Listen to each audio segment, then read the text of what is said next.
नमस्कार। पिछली क्लास में हम फ्लावर के मॉर्फोलॉजिकल कैरेक्टर्स के बारे में पढ़ रहे थे, जिसमें हमने फ्लावर के 4 इम्पोर्टेंट भाग कैलिक्स, कोरोला, एंड्रोसियम और गाइनोसियम के बारे में पढ़ा था। साथ ही फ्लावर की जो डिस्क्रिप्टिव टर्मिनोलॉजी है उसमें हमने देखा था फर्स्ट जो पुष्प होते हैं सहपत्री और असहपत्री। देखिए सेकंड संरचना है सहपत्रिका या ब्रैक्टियोल। देखिए जहाँ से पुष्प ओरिजिनेट होता है, ये पुष्प की जो शाखा होती है जिसे हम पेडिशल या पुष्प व्रंत कहते हैं, यदि इस पुष्प व्रंत पे कहीं पर भी ब्रैक्ट लाइक संरचना लगी रहती है, ठीक है, इस तरह से कहीं पर भी पेडिसल पर कहीं पर भी यदि ब्रैक्ट लाइक संरचना, पत्ती लाइक संरचना प्रेजेंट रहती है तो उसे हम ब्रैक्टियोल या सहपत्रिका कहते हैं, ठीक है। और यदि ये उपस्थित है तो पुष्प क्या है, ब्रैक्टियोल है, ब्रैक्टियोलेट है। और यदि ये अब्सेंट है तो ई ब्रैक्टियोलेट उसको हम कहते हैं। नेक्स्ट टर्मिनोलॉजी है पुष्प सव्रंत है या नहीं, ठीक है। सव्रंत या पुष्प व्रंत जिसे हम पेडिसल कहते हैं। पेडिसल यदि उपस्थित है तो उसको हम पुष्प को बोलेंगे पेडिसिलेट, ठीक है। पुष्प क्या है, पेडिसल यदि प्रेजेंट है तो उस पुष्प को हम कहेंगे पेडिसिलेट है। और यदि पेडिसल अब्सेंट है तो उस पुष्प को हम कहेंगे अव्रंत। ऐसे पुष्प को हम बोलते हैं सेसाइल पुष्प, ठीक है। यदि पेडिसल प्रेजेंट है तो ऐसे पुष्प को हम बोलेंगे सव्रंत पुष्प है या पेडिसिलेट है फ्लावर, ठीक है। और यदि पेडिसल अब्सेंट है, केवल सीधा यहाँ पे फ्लावर ही लगा रहता है, पेडिसल अब्सेंट है, तो ऐसे पुष्प को हम सेसाइल या अव्रंत पुष्प कहते हैं। नेक्स्ट हम बात करते हैं पुष्प में जो 4 भाग होते हैं वो सभी भाग प्रेजेंट है या नहीं। इस आधार पर पुष्प होते हैं पूर्ण या कंप्लीट। यदि एक पुष्प में चारों भाग सेपल्स, पेटल्स, स्टैमेन और कार्पल चारों भाग उसमें उपस्थित रहते हैं, कैलिक्स, कोरोला, एंड्रोसियम और गाइनोसियम, तो ऐसे पुष्प को हम कंप्लीट पुष्प कहते हैं।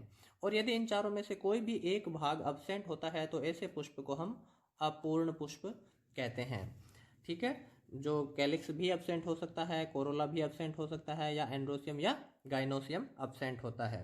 देखिए इन 4 भागों में जो 2 भाग होते हैं, बाहरी 2 चक्र जो कैलिक्स और कोरोला है, ये सहायक अंग कहलाते हैं, ठीक है। जबकि जो एसेंशियल ऑर्गन होते हैं, जो मेल और फीमेल रिप्रोडक्टिव संरचनाएं होती है, पुंकेसर और स्त्रीकेसर, इनको हम आवश्यक अंग या एसेंशियल ऑर्गन्स कहते हैं, ठीक है। तो यदि ये दोनों प्रेजेंट होते हैं तो ऐसे पुष्प को हम कहेंगे ये पुष्प क्या है, परफेक्ट होता है, ठीक है। और यदि इन दोनों में से कोई एक भी अब्सेंट होता है तो ऐसे पुष्प को हम इम्परफेक्ट पुष्प कहते हैं। उस कंडीशन में यदि दोनों प्रेजेंट है तो पुष्प क्या है, द्विलिंगी होता है, ठीक है, या बाइसेक्सुअल है।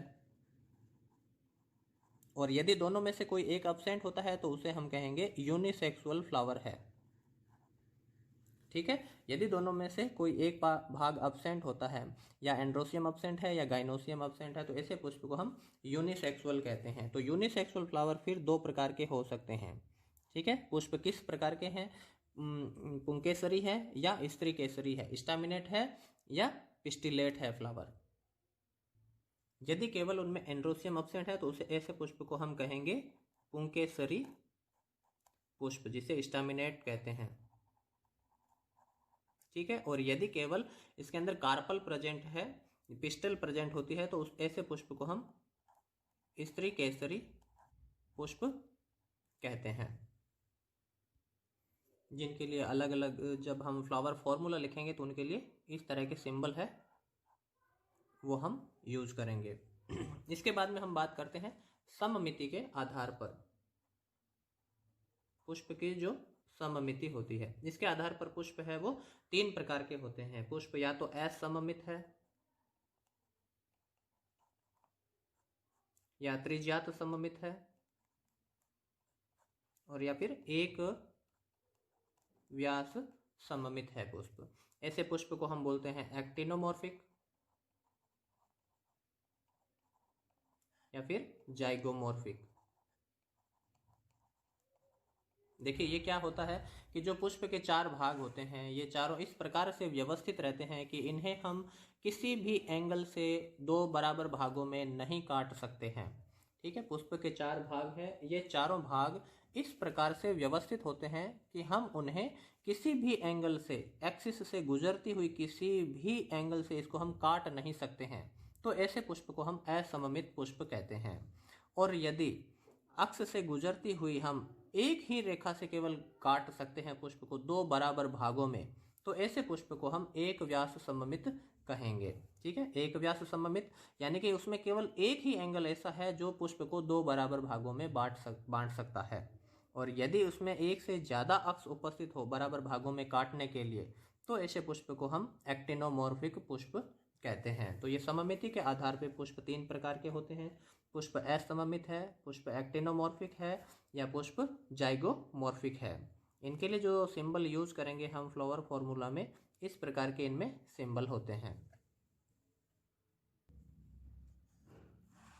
नेक्स्ट हम टर्मिनोलॉजी देखते हैं कि जो पुष्पासन है,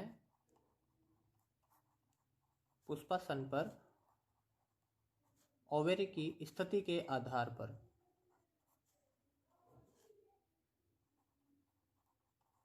जो पुष्प है वो 3 प्रकार के होते हैं। सबसे पहले हम बात करते हैं कि ओवेरी की पोजीशन के आधार पर किस प्रकार से व्यवस्थित रहते हैं। पुष्प होता है जायांगाधर, या इसको हम बोलते हैं हाइपोगाइनस पुष्प। ठीक है, इस प्रकार का जो पुष्प होता है, इसमें जो ओवेरी होती है वो सुपीरियर होती है। ठीक है, जो हमने फ्लावर का ये डायग्राम बनाया है, ये एक प्रकार के हाइपोगाइनस पुष्प का है, जिसमें थैलेमस पर ओवेरी की जो पोजीशन होती है वो सबसे ऊपर होती है। बाकी के जो 3 चक्र होते हैं, एंड्रोसियम है, कैलिक्स है, कोरोला है, ये ओवेरी के लोअर पार्ट से ओरिजिनेट होते हैं थैलेमस पर। ठीक है, तो ओवेरी की स्थिति क्या होती है, सबसे ऊपर की तरफ होती है, ओवेरी सुपीरियर पोजीशन में है। इस प्रकार के पुष्प को हम बोलते हैं जायांगाधर पुष्प या हाइपोगाइनस फ्लावर कहते हैं। जो सेकेंड टाइप है वो है परिजायांगी पुष्प, या इसको हम पेरीगाइनस पुष्प भी कहते हैं। देखिए, इसमें क्या होता है कि जो ओवेरी की जो पोजीशन होती है वो हाफ इंटरमीडिएट होती है।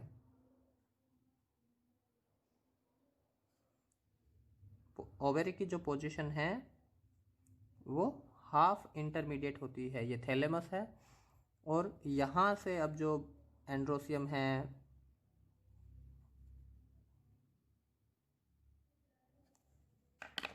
कैलिक्स और कोरोला है, ओरिजिनेट होते हैं इस तरीके से। तो ओवेरी की पोजीशन अब किस प्रकार है, ओवेरी की जो पोजीशन होती है वो हाफ इन्फीरियर होती है।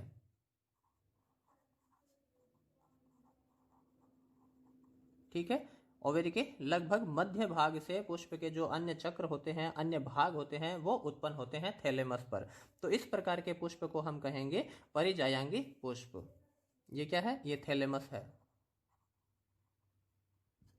और जो तीसरा प्रकार होता है वो है एपिगाइनस पुष्प या जायांगोपरिक पुष्प।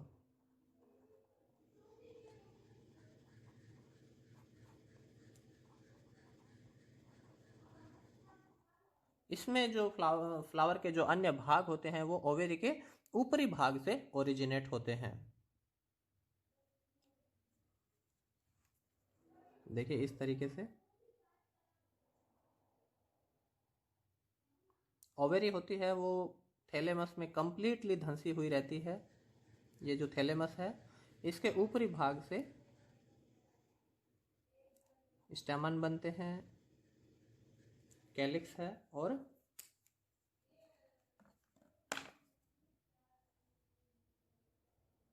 कोरोला। तो ओवेरी की पोजीशन क्या होगी, ओवेरी है वो कंप्लीटली इन्फीरियर पोजीशन में रहती है। तो ऐसे पुष्प को हम एपिगाइनस पुष्प कहते हैं। तो पुष्पासन पर ओवेरी की स्थिति के आधार पर जो पुष्प है उसे हम 3 प्रकार में पढ़ सकते हैं। ओवेरी सुपीरियर पोजीशन में है, ओवेरी हाफ इन्फीरियर है, या ओवेरी इन्फीरियर पोजीशन में है। इसके आधार पर फ्लावर है वो हाइपोगाइनस, पेरीगाइनस और एपिगाइनस होती है। देखिए, ओवेरी सुपीरियर कहते हैं तो हम केवल ओवेरी की पोजीशन बताते हैं।